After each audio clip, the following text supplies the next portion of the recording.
¿Qué hago cuando no entiendo un texto? Ese es nuestro tema hoy en Cita con el Texto, precisamente.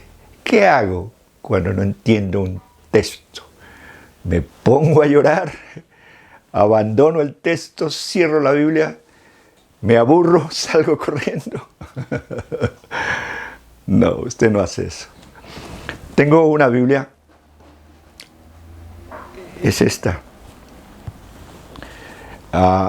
Hace algún tiempo yo desperté, hace algunos días pocos, desperté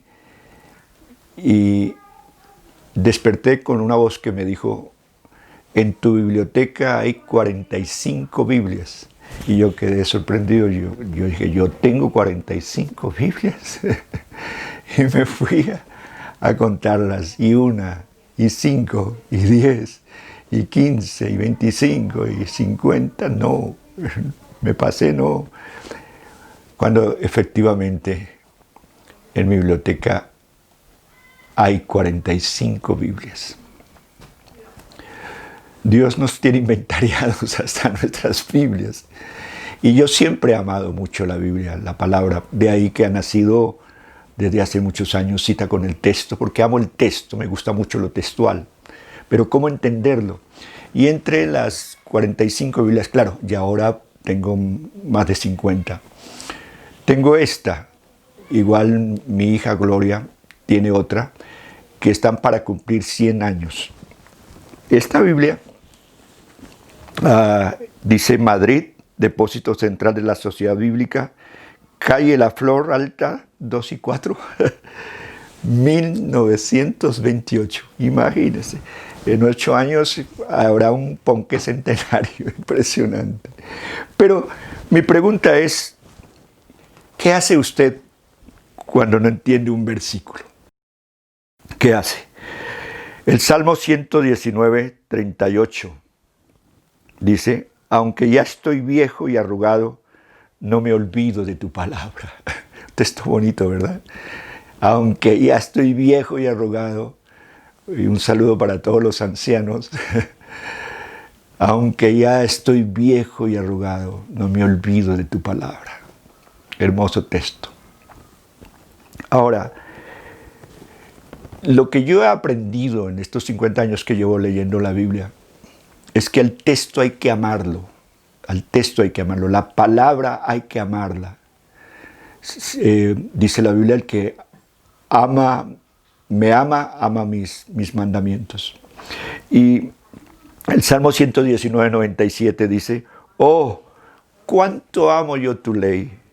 Todo el día ella es mi meditación.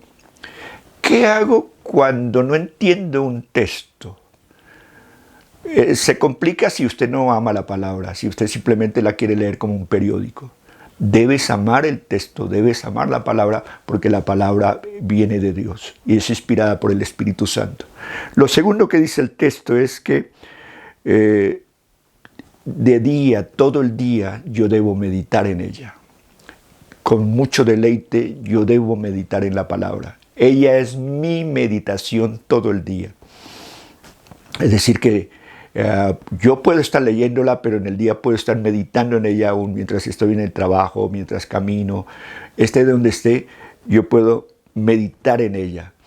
De esa es la manera que uno va entendiendo los textos en una forma más sencilla y más cómoda. Ahora, decíamos que el texto hay que amarlo.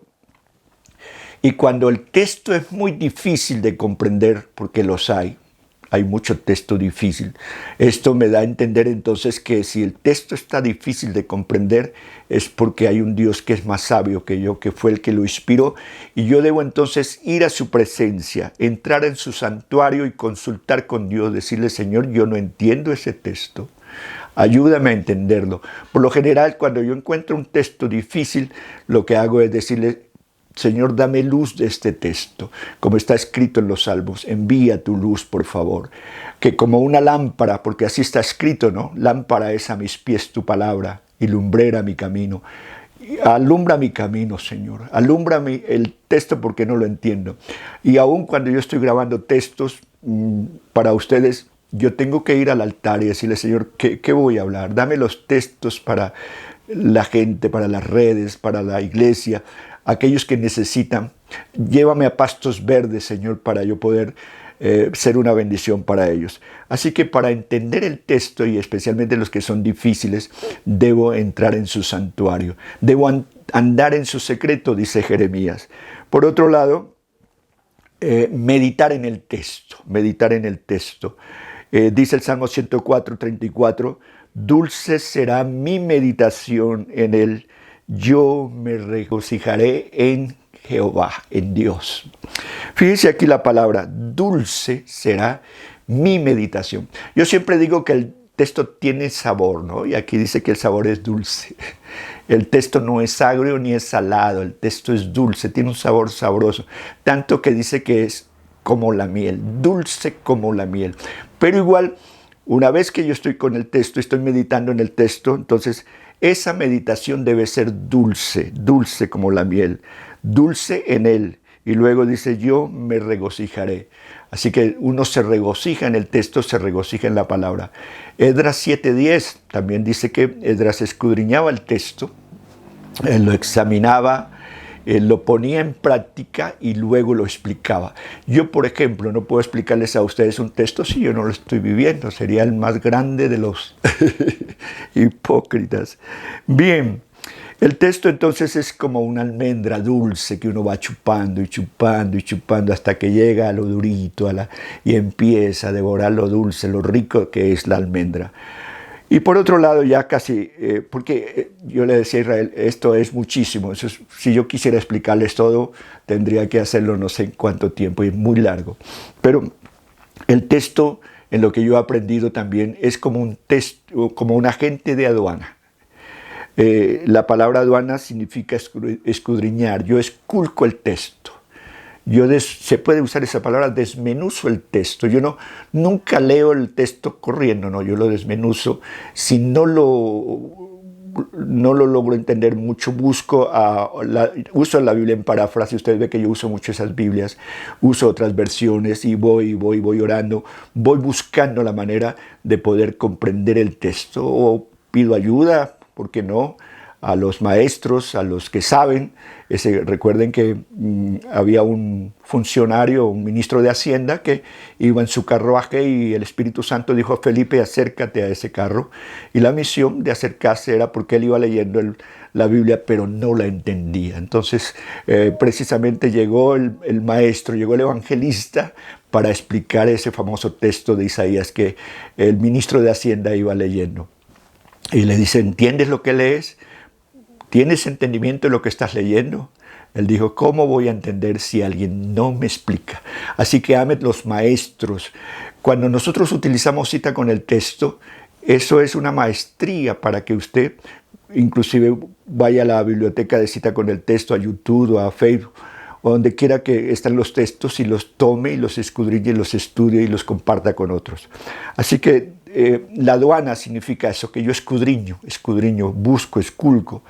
A mí me ha pasado tantas cosas en las aduanas y quisiera hasta contarles qué no nos ha pasado cuando nos revisan. ¿Qué no ha pasado? Dios mío. Lucas 1:3, creo que estoy terminando con esto, me extendí un poquito, pero vale la pena porque es necesario explicar qué hacer cuando no se entiende un texto. Lucas 1:3, me ha parecido también a mí, después de haber investigado, escudriñado, ir con la aduana, con diligencia todas las cosas desde su origen, luego sí escribírtelas por orden, oh excelentísimo Teófilo. Muchas cosas se pueden hacer si usted no entiende el texto. Lo importante es que lo ames, lo importante es que te apasiones, lo importante es que se deleite en el texto, lo importante es que lo medites, lo importante es que una vez que lo entiendas, lo pongas en práctica, lo vivas y lo importante es que lo pueda exponer a otros. Dale para que otros puedan también aprender qué hacer cuando no entiendo el texto. Un abrazote, bendiciones, les amo mucho, hasta aquí, cita con el texto.